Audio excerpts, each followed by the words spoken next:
too late. I went for dinner with Liz. Yes, I've been once. Yes. About 50 minutes. Really nice week. Does have enough budget to go I think it won't wait. Yeah. I was thinking as I'm getting a program in the second weekend, and I thought that maybe I should try and invite some music and not I'm trying to do that. slightly less tracks. Wait, I plan to get the box. Yeah. Yeah, photo good to be here. Or Yes.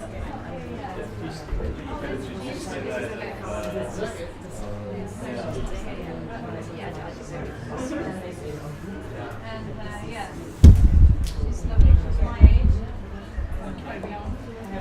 For a chance to exist. So she's she ran first one.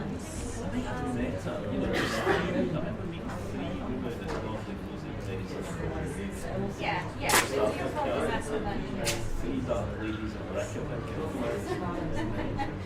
Yeah, the song that we're producing the live music days. Yeah. So I met well, not really in touch, so you can I probably That's about the same. it's a little bit, well, it's just before it's a long time. And then actually the fact that he's junior operator for 1 until around 24, 28. So that stay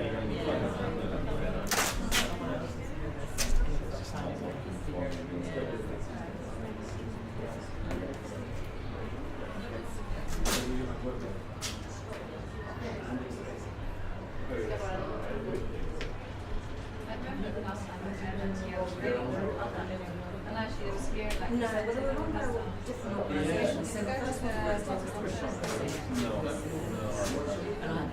I yesterday was and yes.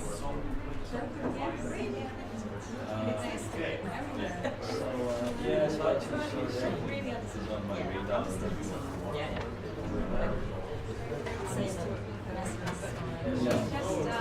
she's transferred from us to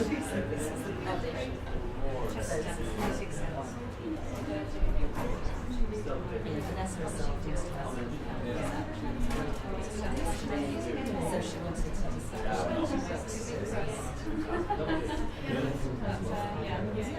That's great. I mean, that's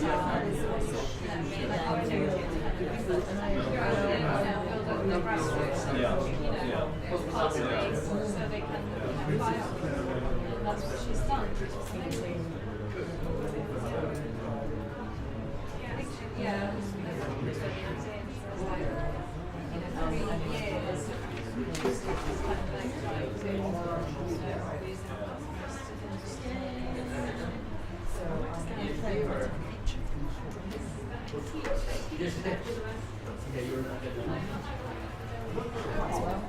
It's funny thing like tweets about this as well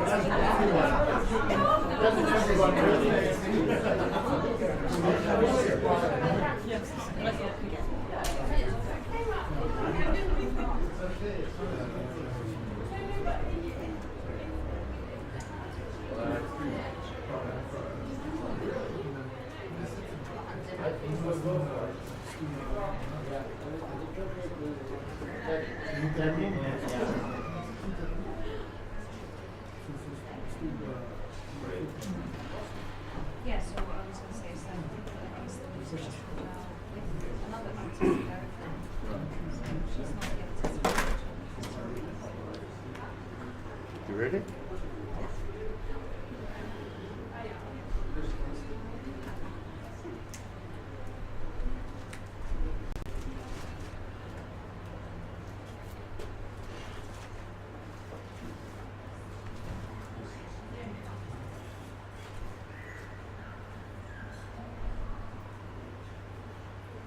Ladies and gentlemen, most welcome to the burning questions on how to empower composers to build an international career.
Thank you very much. That was some music.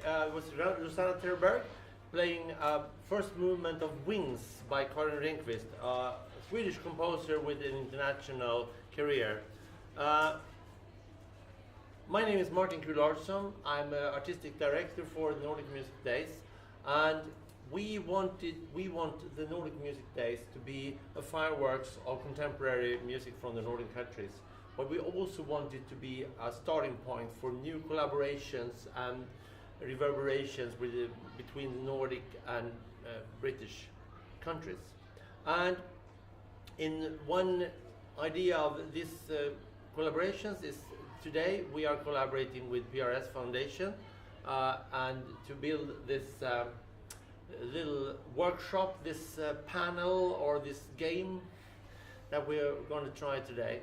One of the themes for this whole, we are part of the big idea Nordic Matters that goes the whole year here in South Bank Center, and one of the themes for Nordic Matters is exploring playfulness. So we're going to explore playfulness in this panel and try to do it for the first time. This may be a disaster, it may not work, but at least then it will be a spectacular disaster. Because we have some of the greatest names in music today, present here, alive today. I did an electronic fuzzlapp. Yes. And I'm going to try to make this disappear. We will have today, the rules are like this. I love rules. I don't always follow them, but I love them. We will have one team of people working with promoting composers to have an international career in different ways. And we will have one team of composers already having an international career. And we're trying to, so it's going to be a little game. They will be awarded points. There's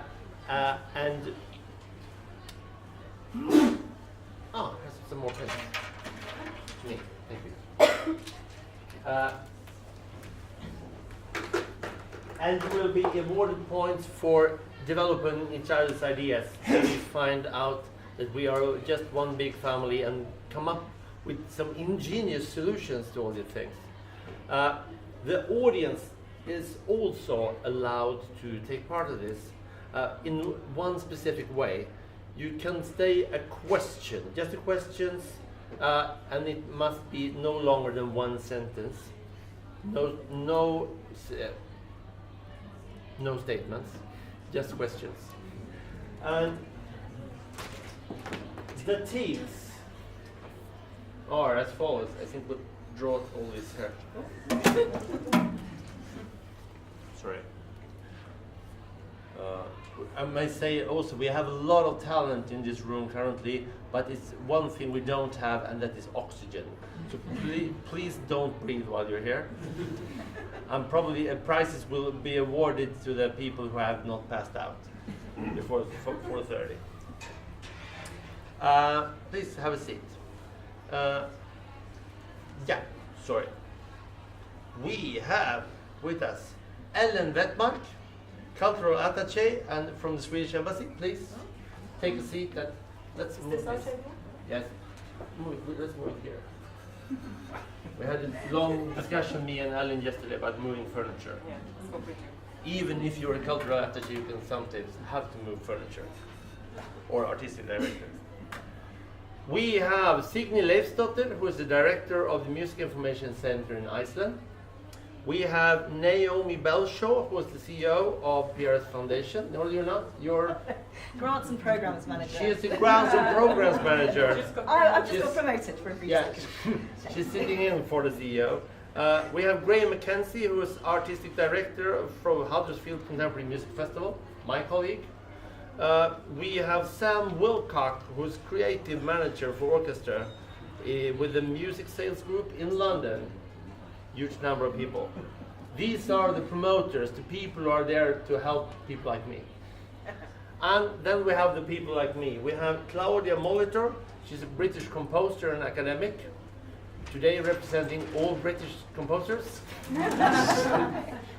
They more or less look like that. And yes. I'm not unique. We have Bára Gísladóttir, a composer from Iceland and also double bassist. We have Christian Black, who is a composer from the Faroe Islands and also the chairman for the Faroese Composers Society. And we have Osmo Tapio Räihälä, who is a Finnish composer and also the artistic director for the next Nordic Music Days in Helsinki 2018. And we have me. So, maybe I should just do some ideas about the scoring. I will put some questions here, and you can put some questions as well. You think that? Yeah. Just tell me if I can hear. Okay. You get 3 points awarded for unusual ideas that may or may not have been tried. You get 2 points for developing the ideas from the other team, or possibly if you develop it really good from your team, that's also good. And you get 1 point for the courage to be unrealistic. You get 1 minus point. I'm not sure how I'm going to do minus points with this, but we'll see what happens. Maybe I use red. Good idea. 1 minus point for if you have silent panelists in your team. So everyone has to be active and letting each other speak. You get 1 minus point for if you figure out that this is a problem someone else would have to solve. So we're very competent in this room, and I think we can solve all problems ourselves. And also the game manager is allowed to hand out or subtract points at random. So we have the random, the aleatoric part of it. So, any questions? No. No? Any statements? No? No statements. Let's see if I remember the points myself. I'm not sure about that. So, my first... No, I look like this. It's okay. Yeah? My first question. No, I would also say we have also a lot of resources here, because both composers and the advocates for composers use a lot of techniques, materials, methods, and projects to empower composers and to give them an international career. So we have this resource bank that we already know. There's also a lot of methods and ideas how to promote pop composers or jazz composers or art, folk music composers. And could some of these be used for art composers? And there's also a lot of methods how to promote and give an international career to filmmakers or to authors or to visual artists. And just bear in mind that all of these are present. My first question to you, and any team may take this: what is it actually we wish to achieve? Are there any, could you think of any success criteria or possible consequences if success arrives? How do we know if we made it? What is an international career? Any views on that? Money's made. You're the co-host here, Naomi. Please tell me, why do you want to promote composers internationally? Let's pretend all composers actually want an international All right, career. more seriously, I guess so that we have a future or future music in the future that is remembered by a future generation, that is about now rather than just music from the past. So we want to make sure today's music is remembered in the future.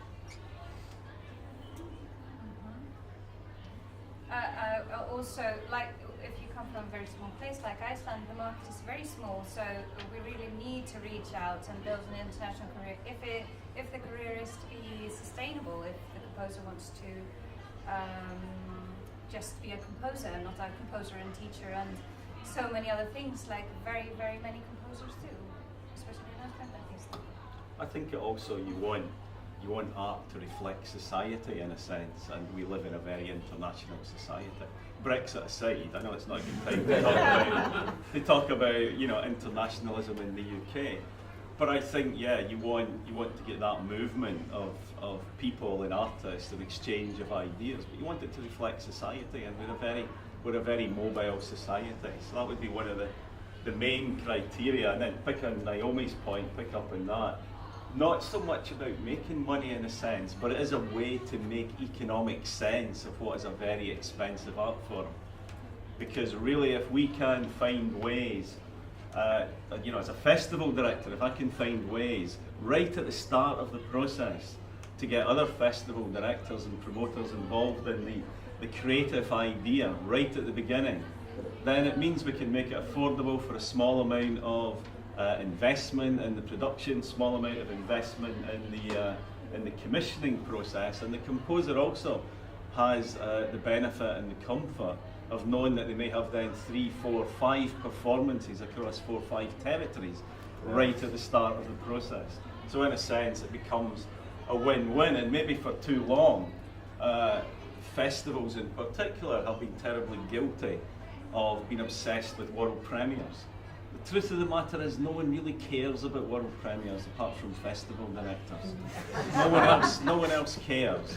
And very often, you know, when you look at some things and it says world premiere, it just means no one else wanted it. That's the absolute truth. So I think this idea that, you know, and actually, you know, for me, I always want to have the UK premiere, but the third performance is always the best. So I try and have the third performance, and then I can 2 performances in Europe before it gets to. Composers, would you? Yeah, please. Yeah, I think for it kind of depends on your compositional practice a little bit. Why you might want to work internationally. There are lots of us who now work quite interdisciplinary and quite collaboratively. And what's interesting when you're working with people who have made their life in a different country or in a different language or whatever that might be, is that they will have different attitudes to what it means to listen, to make music, to collaborate, to be interdisciplinary. And that can be incredibly invigorating for anyone. And I think that's why, for me personally, that's why being international is really interesting. Christian, you come from a very small country. Yeah. Very few people know where it is, actually, except for ourselves. But, are you sure? we have done, actually, the work of creating our own festival from the 90s, and the musicians are in general more than okay by playing our music, but they cannot come onto our program without performing half of the program of our own music. That's not a punishment, they really like it, and the hope is then that will be performed internationally, because we have visitors from the whole world in the program. And the other way around, international music being played by local groups. We have plenty of musicians as well. That is one of the things we have done as a group of composers in a tiny society. No? And it works. Your question involved the word success. Yes. And I think that What is really, success? Well, I think that depends on who every person's success is different. But also when you're looking at personal success, that's something completely different to maybe the success of the music. And the success of the music kind of lies outside of us as composers or even as festival directors. It kind of lies with people who decide to listen. So obviously we want to create work that has some kind of longevity and doesn't sort of die after the premiere. But again, that depends, you know. I mean, we do think that Bach will always be listened to, but we don't know that. In 100 years' time, maybe Bach will go completely out of fashion, and he'll be completely unknown until in 1,000 years someone digs it out and says, oh, "Look at this!" It's something we really can't predict. And so, I guess as someone who's creating music, although that's in your mind, you can't focus too much on it because it's not really in your power to make those decisions. Ellen, you work with the Swedish Embassy. What is success to you? It's different things, but from an artist, from a perspective of working with artists, I think we covered pretty much the two aspects that we work a lot with.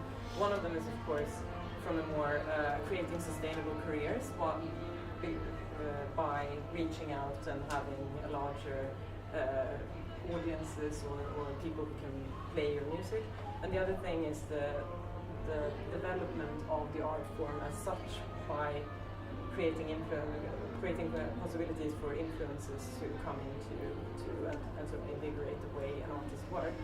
And I think those two are, because I have a cultural policy background before I started working at the embassy, those are two strands that we are looking at from a cultural policy perspective. Of course, as an embassy, you also have to pull in the third strand, which is sort of how do you project the idea of a country towards another country. I don't think that's something that composers should care too much about, to be honest. I think that's the work for bureaucrats like me and for foreign ministry personnel to think about what music from Sweden, for example, says about our country. I think this is not something that composers should be bothered with, but that is, of course, also one thing that we look at when we evaluate what's success criteria for the embassy. Yeah. I think for me as a publisher and a composer manager, success is sort of two things. One is realising the potential of composers' work in the existing catalogue, listening to it, thinking I can use my network, whether it's my colleagues or people I know in my own territory, and taking music to them. One marker of success might be when you find people with whom you've had no contact, either you or the composer coming to you and asking about music. That's a great feeling because you feel that actually someone out there is listening to it. And it's also what Graham touched on, it's realising composers' ambitions. And in the orchestral sector, which I work in, where there's a lot of infrastructure, it's expensive, that means co-commissioning and setting up networks and trying to find the individual voices that will travel and where their potential might be realised.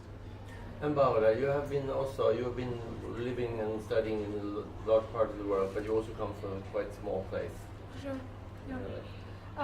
I think that successful achievement for music in general would be, the goal would be to enrich our culture by pushing our boundaries and dimensions.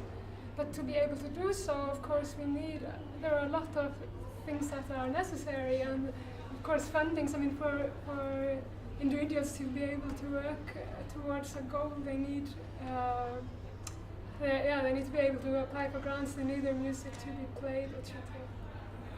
So now it comes in, so this was like the warm-up, the prelude for this.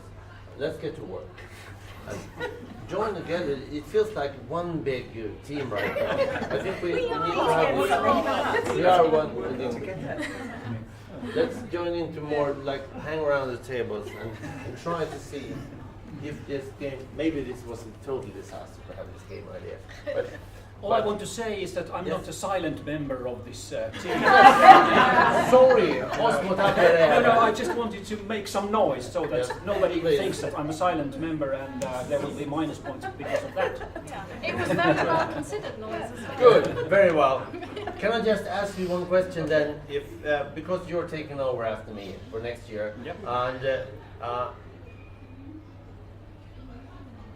what would be a success for you with the next festival? Next festival, to reach the audiences, new audiences of course, because we always have the sort of audience that we have in contemporary music festivals, and there are many ways. You can play Sibelius, Yes, obviously, I've heard. as has been done. Some festivals do. Yeah, some contemporary music festivals introduce new composers like Sibelius, and I wouldn't do that, but I'm not blaming anyone. Yeah. But anyway, a success for the festival will be to be talked about afterwards in better or worse.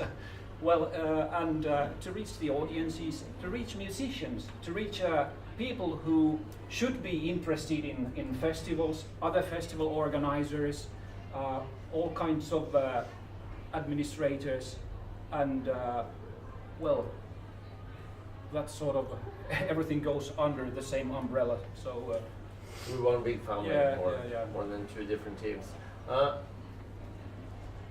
Thank you very much. Then, to pick up on Laura's strand on money and grants, how much do you, and this is also to the whole society, how much do we expect individual composers to achieve themselves? Should be yesterday we had a discussion about do-it-yourself composers. How much do we want composers to be promoting themselves, and how much do we want other people to be promoting composers, so the composers can just sit there and make the music? Because there's in the pub, I think it's from a publisher's point of view, it's essential. The days of you get a publisher and go to your treehouse and write music and come out once a year, that's gone. So it's a partnership.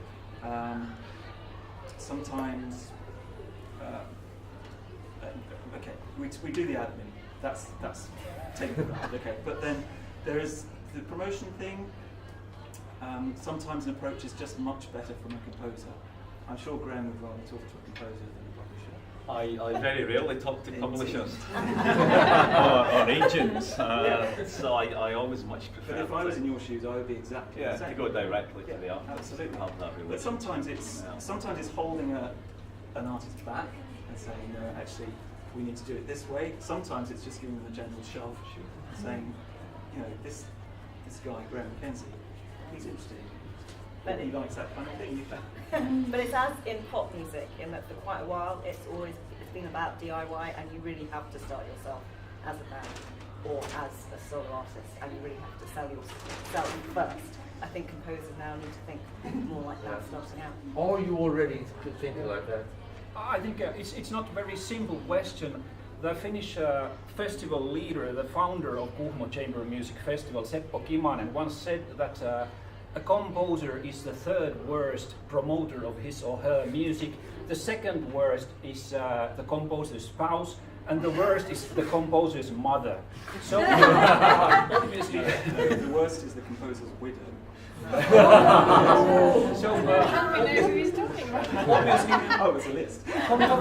Composers themselves can't do very much or can't do too much, because there's always a quite awkward situation where, I have the feeling that the administrators don't really like it if composers keep pestering them all the time.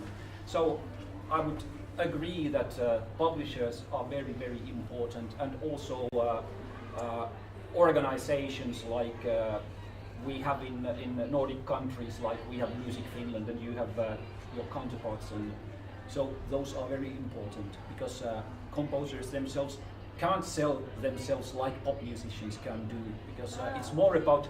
I disagree. I disagree. Yeah, of course. I think websites and Let's develop this. Ellen. But I also think that maybe, and I'm not an expert in composers, the realities of composers, but I work sort of generally across art forms.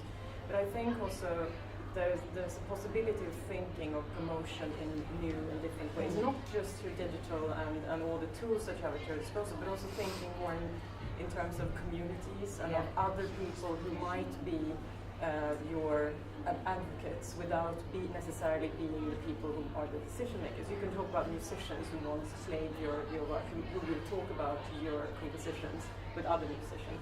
You might have people that you meet in certain contexts that can be someone that can help you. So I think building communities around with other composers, but also with musicians, with other people in similar roles, and not necessarily expecting them to do something for you, but to give them an incentive to feel like they want to help out, that you want to do things for each other, not because it's something in it for you or because you get paid to do it. And this might sound idealistic, but I think that is, in a way, for people working in sort of fragile ecosystems with not a lot of money, that's your best. I think there's a real generational separation. I mean, I find that, you know, working with the younger generation of composers, they're very natural, both in terms of filling in funding applications, expecting to do that, being used to doing that, and also the self-promotional aspect of their work as well. And also they tend to be a lot more visible, because a lot of the younger generation of composers will also perform as well, and they're very comfortable at performing in different settings or working on an installation basis.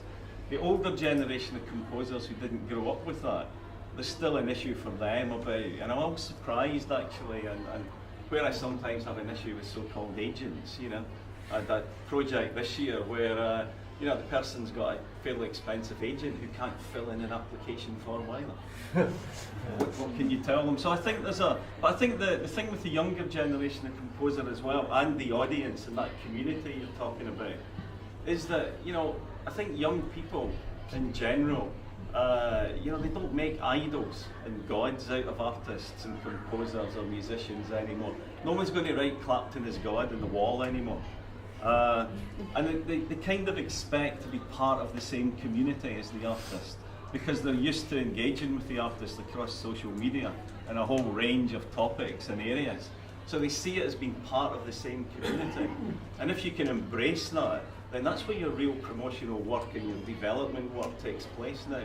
Is it not that territory, whether you're doing it analog, whether you're doing it digitally, it's getting and festivals more and more become about facilitating and being a vehicle for that community, rather than about big names of artists. Naomi, you were talking about pop music and using tools. It's just, as a funder who looks at all genres and sees funding applications come in from everybody across all the UK and wants to do international stuff as well, there's more of a synergy happening now between the different areas.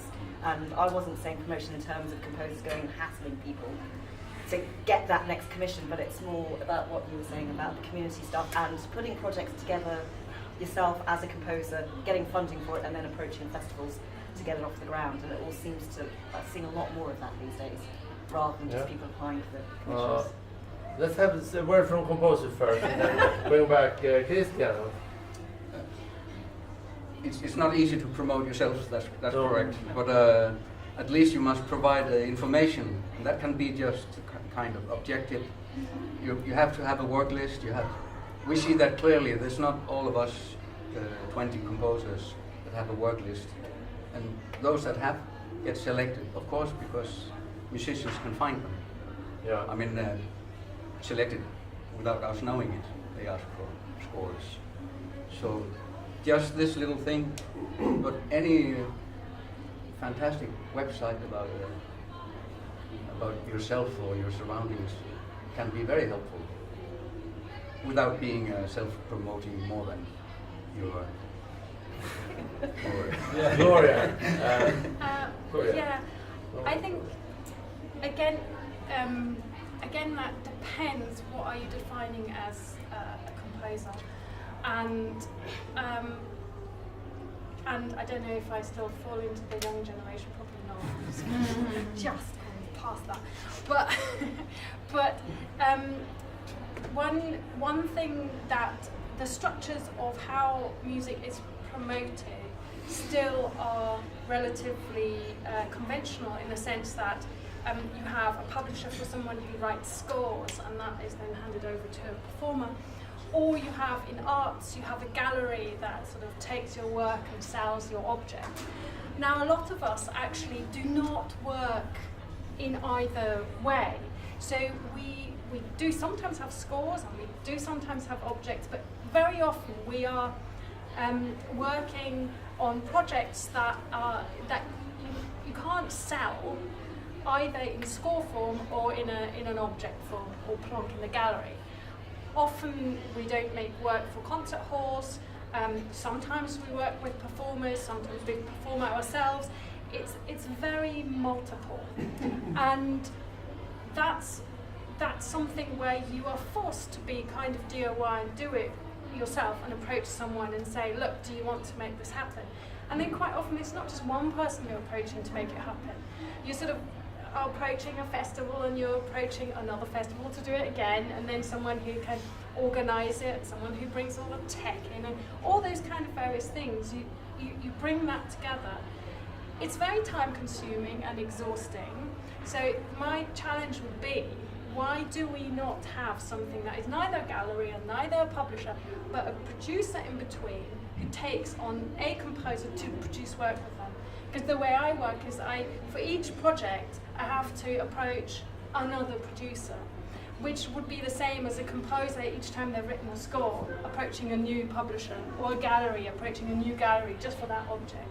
And so that's where we find ourselves in. So it will be really interesting to see whether that could work, because I agree with you, it's kind of difficult. I'm not sure, promotion again, what does promotion mean? I mean, promotion once you've made a piece, and then you kind of go, hey, I've made a piece, look at it. I think, that's marketing, that's kind of something different. So Claudia, can you say your idea again? Very short, just to describe this idea. I liked it. Can you say it It's again? very simple actually, because we have that in dance and theatre already. You have producers who produce shows. So that's what we want in music. Producers who take on, producers will work all the time with the same director, for example, and produce shows. So that could happen with a producer who works with the same composer, and they produce shows together. So, ladies and gentlemen, here we have a concrete idea, so we can award the composer 3 points for that. No, you can't avoid me points for that, because I've been banging on about it for over a decade and it hasn't happened. So I'm not sure. You still get points. I decide. Well, I think this is actually, it's a matter of the difficulty of working independently, which I have actually, I tried to do before I started at the MIC. It's very difficult to fund yourself as a producer. But we've had, there's an Icelandic lady that was working with Anna Thorvaldsdóttir, which we heard on Thursday, and she was producing her works again and again, different projects. She's not working with her anymore now. Actually, Sam is working with her. And yes, in the end, it comes down to money. There's people like me and other people that are really interested in doing these kind of things and producing independent shows and things with composers. But that's a bit difficult. But it is possible. But yeah. For a little money. I wonder if it could happen in somewhere as expensive as London, actually, I wonder if this could happen in somewhere as expensive as London, whether outside of the capital it might be easier. I spent some time working in Dublin. What do they call themselves? They call themselves a record label and production company, Ergodos, who are a kind of composer and performer collective who work together and produce events amongst a small number of people. That's the kind of thing, maybe on a more ambitious scale. But in a way it happened in Dublin because it was more affordable and there was there wasn't a huge amount of musical infrastructure there already. But I think there are one or two. I mean, for you, someone like you, in the way that you work, the Modern Institute in Glasgow would probably, if you were in Glasgow, you'd probably fit quite nicely into their sort of profile. They're working with people that Luke Fowler. Is Luke Fowler a visual artist? Is Luke Fowler a composer? Is Luke Fowler a documentary maker? I mean, in a sense, he's all these things. So there are kind of pockets of representation, but it kind of takes an artist that works in a particular way. I mean, I wouldn't describe you as a typical composer in the way that you approach your art. Is that good or bad? Well, it's very multifaceted, and what you're very good at is promotion. And if we're doing a project with you, then it's great because you take care of a lot of the networks and whatever and so on. But So you start to then separate out, I suppose, the composers who are working in a more traditional way and composers who are working in a more inclusive way. And it's certainly easier for people that are working in a multifaceted way, I think, to find those independent producers to work with. But it's also about producer. When I mean producer, this is not just someone who sort of gets the money and gets all the infrastructure to do it. Sort of a really good producer is someone with whom you have artistic conversations where you say, oh, I have this idea, and the producer goes, oh no, but you know, they have an understanding of how maybe to do something which you might not have. So it's a more artistic collaboration, and I find it works with festivals though, where you have a continuing relationship, where maybe they've performed something of yours, and then you perform there again, and then they bring you back for something else. So you can sort of develop this relationship with a festival who trust you to make something interesting and bring you back. So that kind of is a sort of, I mean, you do that, don't you, with artists who you keep bringing back, and then you can see as a festival goer the sort of relationship that blossoms. Well, I think for both the festival and the artist, then hopefully it gets stronger for everybody, because it is about trust, it is then about relationships, and it is about building and the things that you've done before. The problem that you sometimes have as a festival is that, of course, you have a responsibility, particularly in the UK, where there's not another major contemporary music festival. And if your work's not going to be at Huddersfield, it's probably not going to be performed in the UK. So you have to try and although you want to keep working with the same people, and we do, to build that kind of length of career and relationship, then of course you're trying to spread yourself quite thin in working with the whole range of artists as well. One of the conclusions from yesterday, some of you were here yesterday, one of the conclusions from the do-it-yourself was to change it, to do it together. And if I'm correct, I think Baura you have some sort of collective you work with. Yep. And is this a working method of how to spread your music in a way, or? Yeah, in a way, I guess, because we are 5 people and our networks are combined when we work together. So in that sense, we have gotten opportunities to work with ensembles that we otherwise probably wouldn't have. But I think it's very important to hold on to your ability to work alone and do things yourself. I find it extremely important because, especially as a performer, because when you don't get the grants or the fundings, and then you still want to do music, and then it's great to be able to make an album and release it digitally, and it doesn't cost much. So it can create more diversity within the field of composition, certainly. And you composers, do you feel you would need more mediators? I think you're quite good at marketing yourself, all 4 of you. But would you need more mediators putting you in place or taking care of admin, or would you need more resources to do this yourselves? I'd love a PA. Yeah, we have one over there. No, I think I agree with you. I think it's really nice to sort of sometimes do projects that need lots of money and lots of infrastructure and are really big. And then, once you've done that, you sort of want to go back in your studio and just do something on your own, just do it.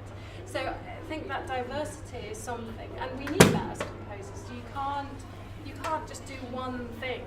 I mean, you can't just be an orchestral composer, or put it like that. It's going to be extremely difficult if that's all you do to actually have a long-lasting career. And the advocators, would you rather prefer to have some PA, army of PAs helping composers, or would you think it would be better to just give the composers more resources? Unofficially, not as the foundation. The foundation it's kind of difficult to say that, but having spoken to lots of composers the last few years, especially in the UK, one of the biggest problems they have is time. And a lot of their time is spent answering emails or trying to organise the logistics of the projects they're doing. And so the idea of having a PA to actually manage that means they can get on with the writing. So I like it. In Sweden, I don't think that it's available for composers, but for visual artists, there's been for many years a strand of funding where recently graduated artists can apply to become an assistant to an established artist for 6 months or something, and that's been funded from the Arts Grants Committee. And it's been very successful in the sense that the young artist chooses who they want to work with. They find an artist, and it can be an international artist, it can be someone based in Sweden, but they find someone that they admire, that they want to learn from, but they really sign up to be an assistant, to really sort of help out with anything from emails to helping out to build whatever kind of practice that is. So, and I think, I don't know, I haven't sort of read any analysis of the success of this, but I know from artists who've done it that it is actually a really good way for a young artist to get some experience, to learn from someone, also maybe tap into their contacts and networks, but also learn how it is, how does it work when you become a little bit more established, what will be the challenges for you if you want to continue in this practice, but also for the established artists to have someone who actually does a lot of work for you for an extended period of time, funded by someone else. And that might be something that could be tested. It's just convincing the institutions. My understanding of boards is they don't really see why it has to happen. They say, no, you should be able to just write, you find the time and make it happen. And it seems... But I think, ladies and gentlemen, we have another concrete example that might work. So, we'd like to award 3 points. No one cares about my points, but I will award them anyway. There's a question there. There's a question from the staff. Stina Toffler. To what extent could publishers develop their practice into being maybe being more producers, the way you talk about it now, also in order to maybe become more relevant for composers working in different ways than just producing scores? Well, I think we're already doing that, particularly I think in the dance, opera, music theatre stage world, where we take more of a role now in getting productions off the ground, putting people together, matchmaking, if you like. Not taking on the full role of producer, but I think in that world there's definitely some work to be done. One of the big downsides of I think my job, the thing I regret most, is that we don't take on so many young composers these days, although there's so much going on. That's just a business case. And I think if we were able to work in that way and also had a bit of cash to get it on, then I think there is scope there, definitely. Whether it's so possible in the concert music world, I'm not sure. But I think certainly in these collaborative works taking place in non-concert spaces, there's definitely potential there. And something we've done in our New York office, our latest colleague is not a musician, he's a dancer. So he knows the dance world back to front. He speaks dance, which most music people don't. So he can listen to a piece of music and describe it to a choreographer in a meaningful way. So that's something we're trying, just to sort of break out of this box that we're in. Well, I have a question for you, Sam. How many new composers do you sign per year or per 5 years? No pressure. Let's take a 5-year. Well, we've just signed an agreement with Anna Thorvaldsdottir, who's the first, in London, who's the first composer we've taken on in several years on an exclusive basis. Choral composers, we have adding pieces and people to the catalogue quite frequently because there's a big market for choral music. Companies, our sister companies in New York and Copenhagen, again, might be adding a composer every couple of years, maybe. It's a very slow process. And as I say, the threshold has gone up now. We don't take on such young composers. They have to have established themselves. I mean, Anna Thorvaldsdottir is up there already, and we're only just taking her on at this stage. So it would be great to work with some young ones. Ladies and gentlemen, we have limited time, So I would like you now to take a few minutes and think about some wild and crazy and maybe unrealistic ideas for how could we empower composers to have an international career. And we will hear some more music by Karin Rehnquist. While you're thinking about this, you're allowed to stand or sit at your own.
Can we have you up again?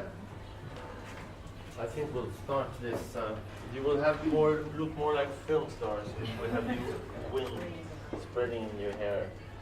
If it's not completely otherwise. Oh, okay, that's one. Thank you. Okay. It's dangerous business. Already one in the panel has passed out. I had to leave by ambulance.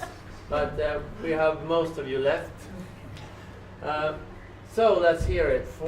It's 3 against 3 in the battle. I think everyone was very nice, so I will give you 1 extra point. But let's hear it for some wild ideas, unusual, the new ideas, and of course, Christian Black. I think that visualizing classical music or new music can be important. In the pop world, it's extremely important. It's more important to have a good picture sometimes than the music. That's not true, but I mean the visual side. So we could make music videos with contemporary music. Another thing is that it's not new because we are doing it in the Faroe Islands. We take concerts out to in nature. That can be done anywhere. Nature is attractive in most places. We sail into caves and have cave concerts twice a week. Maybe not with contemporary classical music. That's difficult because it's dark. But you have exquisite nature in the Faroe Islands, but also we usually have nature everywhere. Yeah, it's just even in London, small parts. But that's the two great I think ideas. it's 2 great ideas. That's altogether 6 points. You're 10 now. Okay. Well, Signe has the answer. Yeah, well, a crazy idea would be that I think it's a huge problem that when an ensemble wants to collaborate with an international composer or orchestra or arts festival, it's a really difficult to commission pieces because you have to do it locally in each country from where the composer is from. So a crazy idea would be a joint effort from all the different commissioning funds all over the world to kind of have a joint effort that they would change their rules so that you could commission a composer from wherever in the world. Oh, very good. That's also an extra point for being unrealistic. That's 4 points. Does that mean I could go round all the embassies to get commission fund for the same composer? No, you just have together. 1 point of funding from your local area. Yeah. So it's more like United Nations funding body. Yeah, you don't have to learn the different rules in each country and kind of go through Google Translate and to read Lithuanian or something. You just go to your local funder and fund 3 different commissions from all over the world. I think it's a great idea. More wild and unusual ideas. Composers get a salary every year. Composer salaries. I think Well, that's I not bad. heard applause there.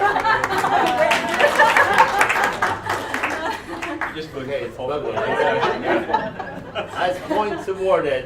And that's actually something that has been tried, and this is one of my own projects, the city composer. We had it for 3 months in Sweden. We have a city composer in a town called Vara, where there was a guy hired. It was only 3 months. It should be 11, but he was hired to be the city composer.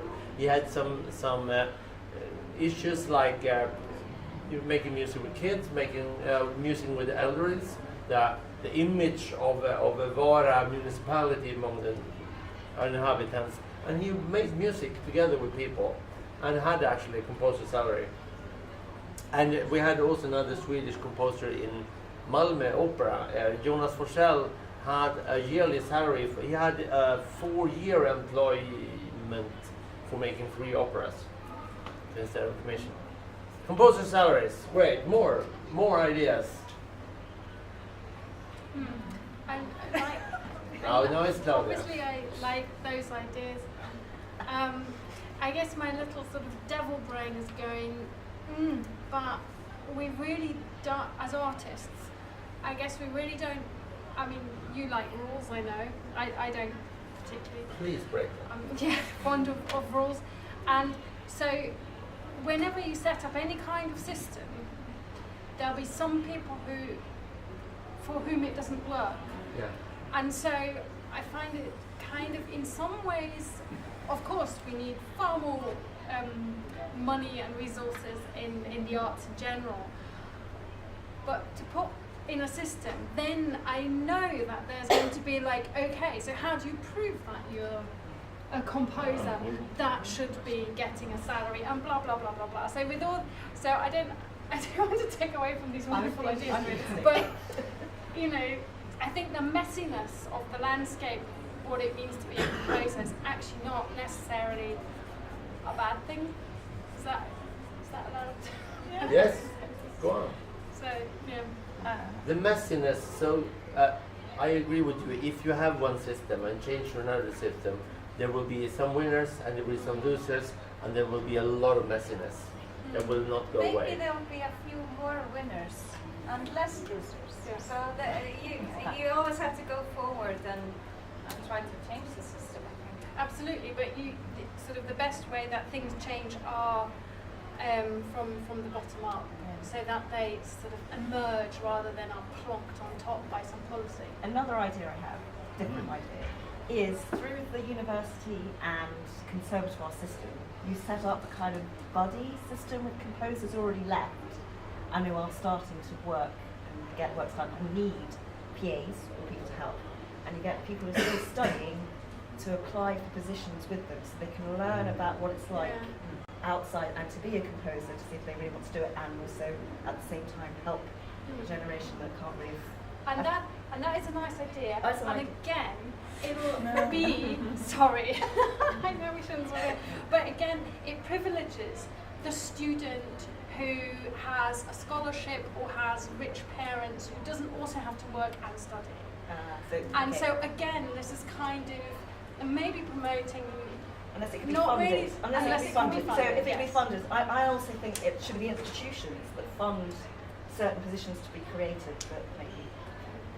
Yeah, try But getting yes, so these are like small examples of systems, huge systems or small systems of how you can do different things. Whereas Christian's was more like you can do new things like to visualize. They were going in different ways and be in nature. Osmo Tapio. This is not really an idea or a suggestion. It's rather a conception that a lot of us, just as you said, not everybody write music. There are many of us who make some sort of sound art, which is very close to visual arts, and perhaps these organizations, promoters, publishers, etc., should address the music in different way as it has been done so far, and rather try to reach art galleries, museums, and places like that, so that not all of us should address our music to the traditional music life, but rather find new paths and new goals. And if that needs some sort of organization, I don't know, but it's a thing that we should think about. Very good, Ellen. I'm going to break the rule now and ask a question, because I would very much like to know. We're talking about sort of what can be done to create international careers for composers. Can you share examples of one defining experience you've had that actually enhanced your international career? Was there anything that you can point out that was this was the moment when you reached somewhere beyond what you were before, and what was it that sort of created that? Because I think, as you said, there will probably not be one size, one structure, one strand of funding that can be sort of solve everything, because it would probably be very different. But it would be interesting to see what was it a meeting, was it a grant, was it a festival? For myself, it's a very easy question to answer. The moment I signed for a major German publisher, suddenly everybody became interested, and until that, there were no doors open. So it's really quite simple. Very good. Christian? There are several occasions, mainly the contact that we have international, locally. There's one incident that is quite interesting. I was asked to make an installation in an artwork by Trondheim Patterson, and it was only birds. I only used the sound of birds for 1 hour. Very nice, but and it was released as a piece of music. And then after that, I was asked to have it played in many places. And I opened many doors because it was so unusual piece of music. Also played with clarinet and other instruments. So that's quite interesting. That sometimes you don't expect the outcome of one of the things, but that gave the trigger. What was it for you, Gloria? Again, because my practice is so varied, it depends which one I'm looking at. But so one thing could be a tour that went through Huddersfield, that we started in Huddersfield and then was organised by Huddersfield throughout Europe. So that's one thing. But I would say, for example, one of my recent pieces which was for Waterloo Bridge, just there, for that bridge. And we had sort of feedback from people saying, oh, can you come over to Hong Kong and do the same? So it's kind of this international is, I always also think that so many people listened to this over the 3 weeks it was running that came from all over the world. So that to me feels international. I don't know if anything will come of it, it doesn't really matter, but it's kind of nice that someone has listened to it from Hong Kong and goes home, and there's this sort of little trace that you leave with someone as they go. Yeah. So I don't know, I mean, yeah. I think that's picking up in your point, and I think, we often talk about getting music to new audiences, or we talk about the need for new audiences in contemporary music. But what an awful lot of people mean is we want a new audience as long as they behave like the old audience. Yes. And actually, that's what we need to start to get away from. Even so-called alternative spaces. We use some industrial spaces in Huddersfield.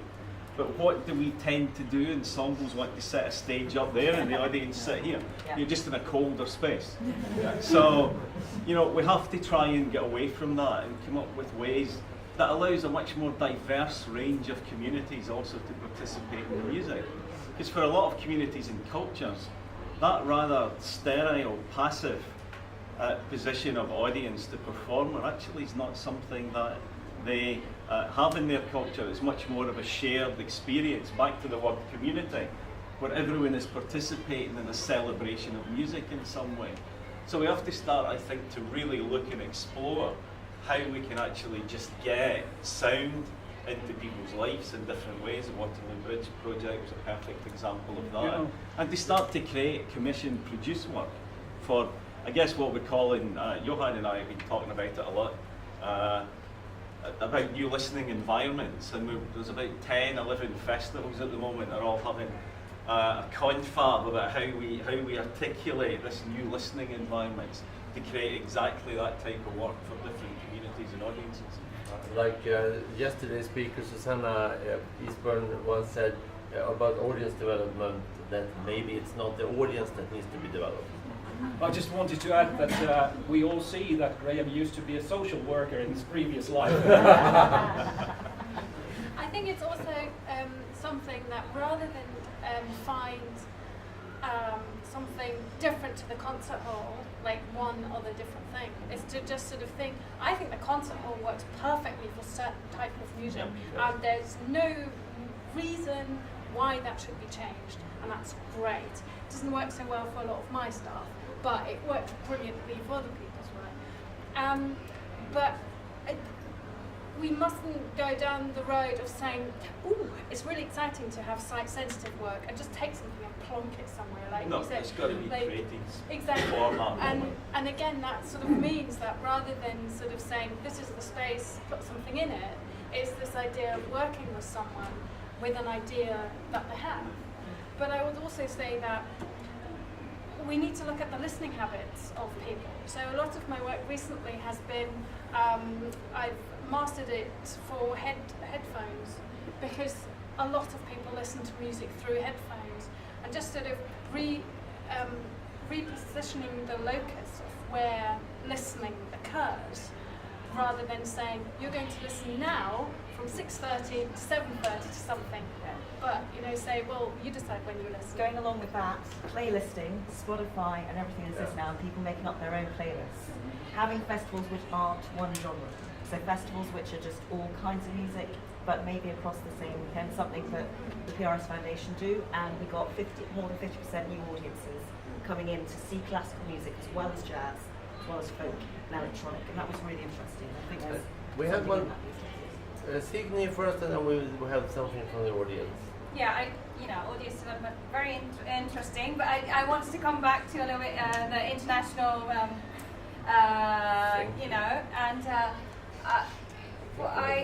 we're an office of Iceland Music Information Center, which is a very kind of, I don't know anything about Icelandic music. I know a lot about it, and basically we do contemporary music, and then there's another export office. They do all sorts of music. But I can't go somewhere as a promoter and say, well, Icelandic music, have you heard of it? It's amazing. What you have to do is you have to curate and decide what you're going to promote. And I think it's been very beneficial when I've had a choosing committee choose what we're going to focus on. And then, these are, maybe 2 or 3 composers for a certain amount of months. And then I talk to these composers and I ask them, okay, what do you want to promote? And do you want more orchestral pieces? Do you want second performances, third performances, or do you want commissions? Do you want to get into an arts festival? And then when I come to these events, or when I go to Classical Next or anything, I can choose to talk about a specific composer. So, like for instance, when Gillian Moore was talking to Anna Thorvaldsdóttir and Daniel Bjarnason, she mentioned that I had spoken to her about Anna. That's because we were focusing on her 3 years ago at Classical Next. I also talked to Graham about Anna and other composers. So, I think this is the thing. Curated content. That's really choose good. I what used you're to going to work for the promote. Music Information Centre, and we had that exact problem of what are we going to do with all of these composers? How do we prioritise? Is it fair to do that? Obviously, you get composers that go like, why not me? But then we do it that way that they have to apply. They have to have certain things like a website, list of works, photo, biography. We have an audience question from Isabel Thompson. Yeah, I'm glad you said that, because my question is, you've just held the Nordic Music Festival here in London, and I can see the great opportunity that was. But how will that affect the next Nordic Music Festival? It's a very old festival, and it's actually, when you export it, it's about branding. And so who is a Nordic composer?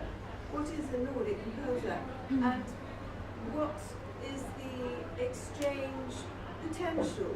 Because if you want to work internationally now, I think we've got to stop dropping nationality issues, because that's not what's interesting. The artistic practice and the creation of music is more interesting. And if people are collaborating over the borders, you won't be able to attribute the music to a nationality. So are nationalities is interesting, or are they thinking to the past? I'm with you completely, because I know I'm supposed to represent British composers. You are representing all British composers. All British composers. But alas, I wasn't born in this country, and one of my parents wasn't born in this country either, and I do have more than one passport, which might be taken away from me after Brexit, of course. So, or maybe I don't exist after Brexit. I don't know. So I completely agree with you. For someone who is neither nor, who is multiple, the idea of nationality makes absolutely no sense. Because when people say, "Do you feel more this or this?" I say, "Well, do you mean this bit and that bit, or that side and that side?" It's total nonsense. But nationality, just like gender, or just like skin color, or just like sexuality, is one that is constantly pushed to the foreground as something that defines you. And I think most of us who are in the creative businesses don't feel that we are purely defined, where we happen to have been, I want to say it in a nice way because it's being filmed, where we have been born. Okay, I can answer for me. I would like you to hear, because it was more or less directed to you, that question.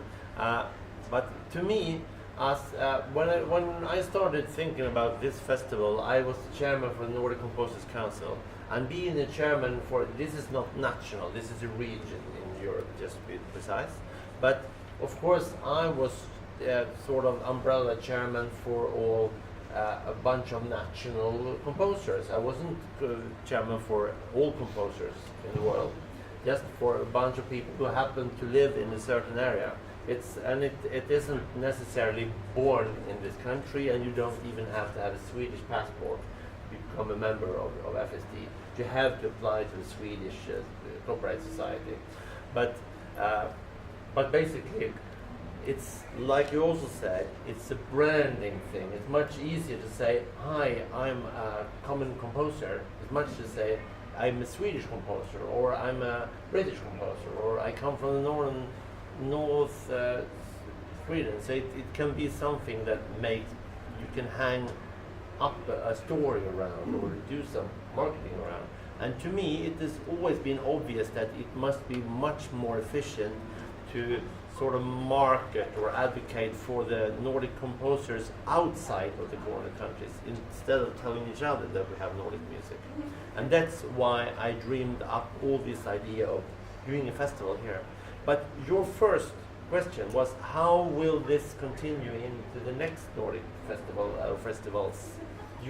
Obviously, it's going to be something completely different. Yes. Because this festival is much more a showcase for Nordic music in London. And I think next year we return to the old, where this is not the first time a festival is organized outside Nordic countries. I think 2002 was in Berlin. And so we are just getting back to the normal procedure and try to make as good festival as we can.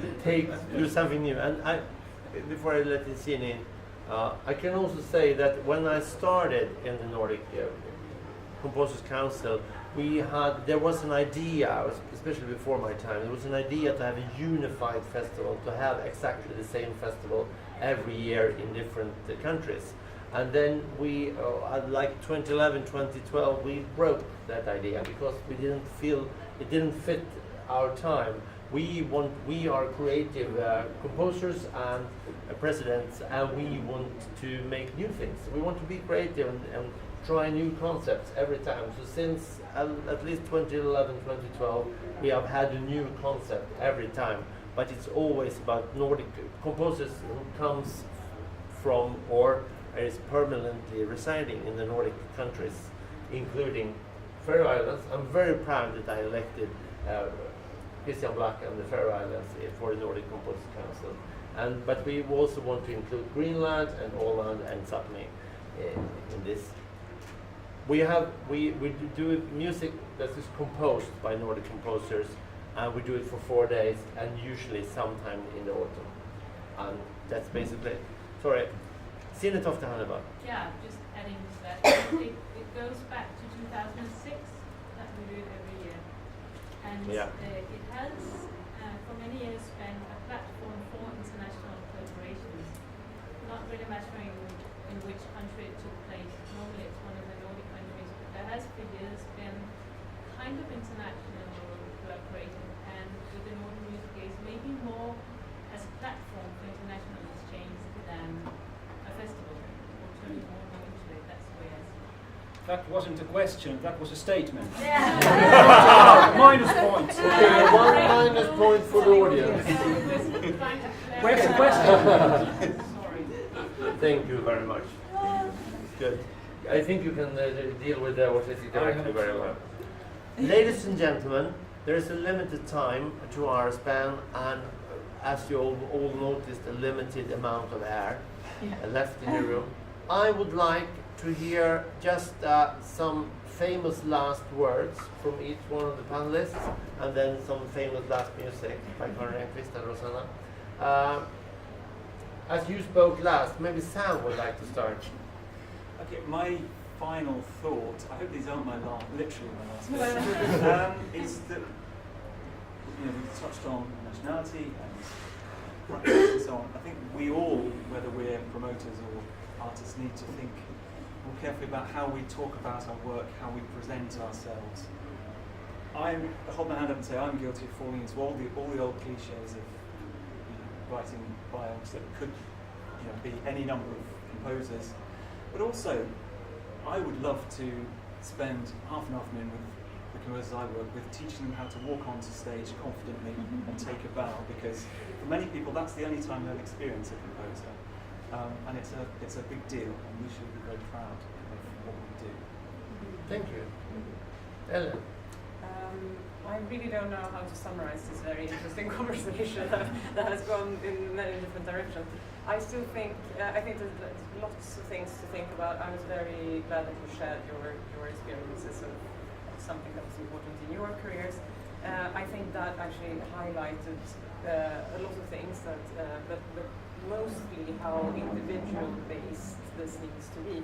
But it needs to, I mean, you can't, there's not one size fits all, as I think we're quite aware of. But there's also these meetings, this opportunity, being able to, I mean, I would like to sort of dig deeper into all of your stories and know, for example, how did this invitation come about to do this work for this gallery?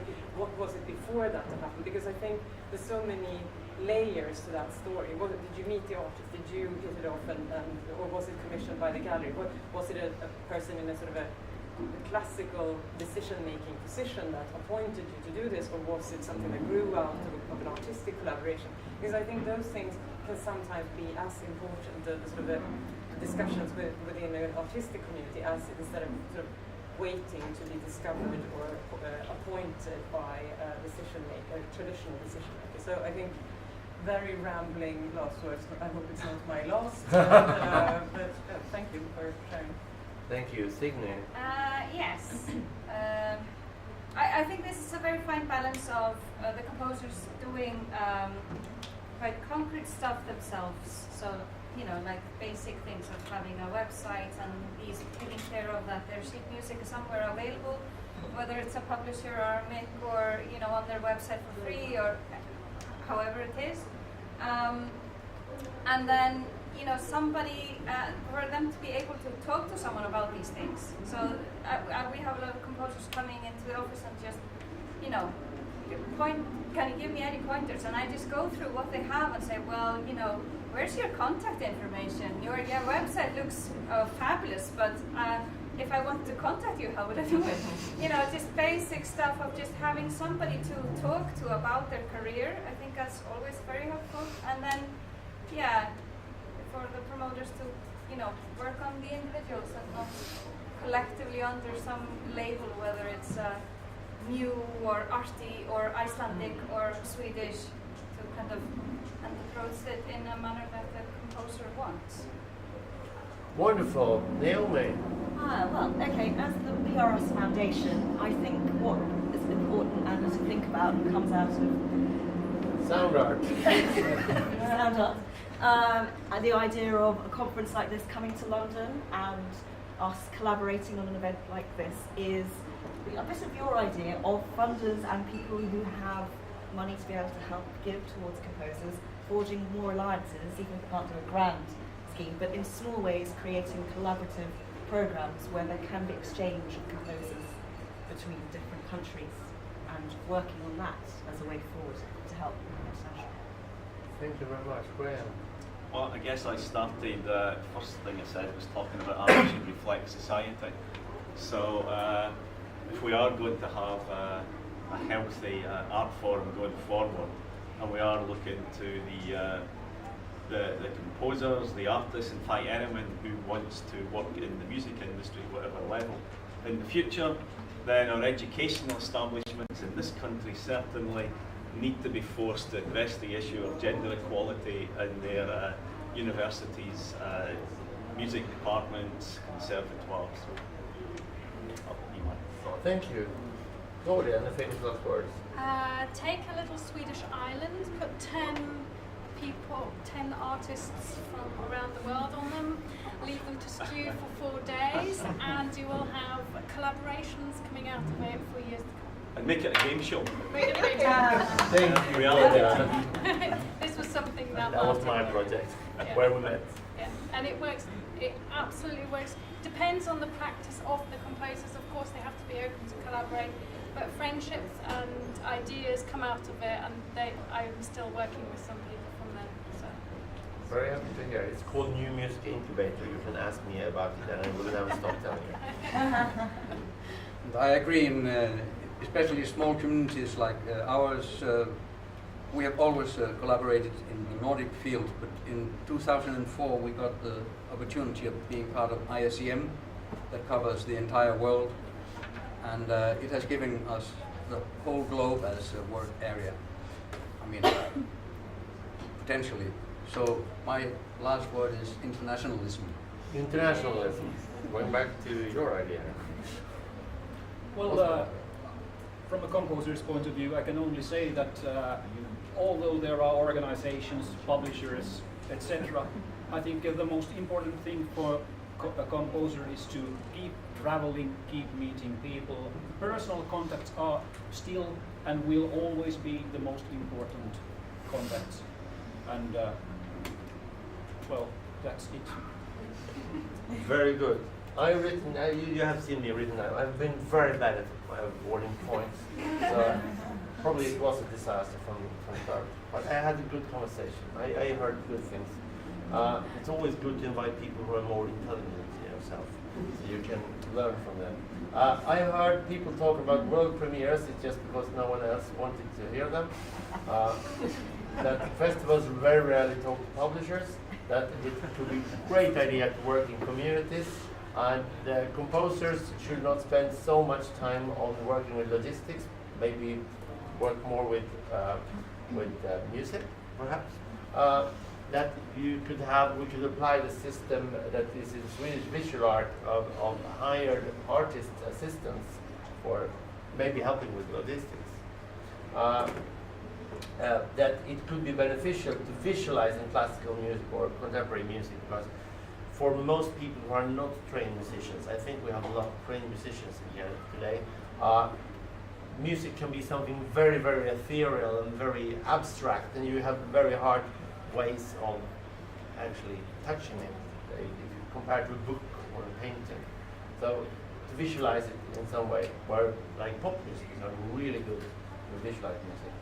It can be great to join wonderful nature landscape. We have branded this festival a lot around the vast and beautiful landscapes around Sweden, and also the landscape in the sky, the northern lights is one of the themes. We have a certain messiness, and we will probably always have a certain messiness, and that is both good and bad. But if we try to do a new system that would work very well for some people, it will probably not work for some other people. But if we have new systems, if we do new paths and have new goals, and don't have just one system that is supposed to fit all, probably this will be a messy system, but it can also be more covered. Because the only trend I can see after being a chairman, I was chairman for Swedish Society of Composers up until this March. The only trend I can see among Swedish and I think Nordic and also British composers is that nowadays everyone wants to do their own thing. They want to be their own trend. And if we have many systems, maybe this musical diversity can flourish even more than it is. And then I wrote a few more things that I don't remember why. I would like to award, also I missed a great idea from the composer side, and because they have been so extremely intelligent, nice and beautiful, I would like to award the composers 1,000 points more. So that's 1,017 points to the composers. And because also the advocates for composers has been really nice, playful and beautiful. And you see my clothes, really, really great. I would like to give also the advocates 1,000 points, which gives 2017, 2017. A great hand for this beautiful. There is not going to be a penalty shootout.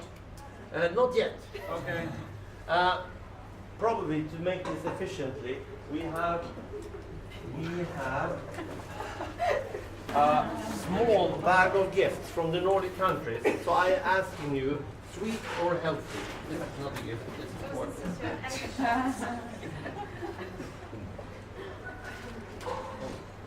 So, sweet or healthy? Vegan. Vegan, yeah, most of these are vegan. Norwegian, even. Pink and clean. This is hard bread, and you have Finnish licorice. You like licorice? The Finnish licorice, what can you tell about Finnish licorice? This is chocolate. But is Danish chocolate. Is it the salty stuff? Well, I know. Because that is like quite. That was really good. It's really good. And let us finish. Let's give Rosanna and Karin Renqvist the last word today with the third movement of the piece Wings. Please stay and listen to some music and let the wisdom of these people sink into you. Wings by Karin Renqvist, performed by Rosanna Terberg.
George, is there anything we should not miss tonight?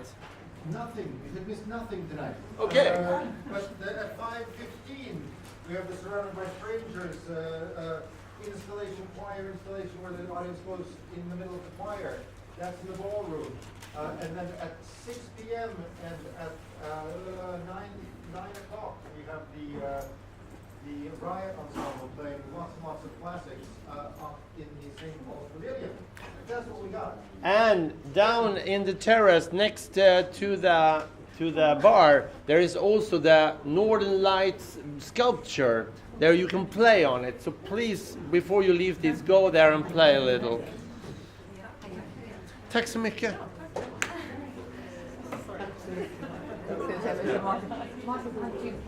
Hello, Miss Kelly. Mrs. Kelly. Jude. Hello, Jude. So nice to meet you. I've just heard about you. I've seen your picture.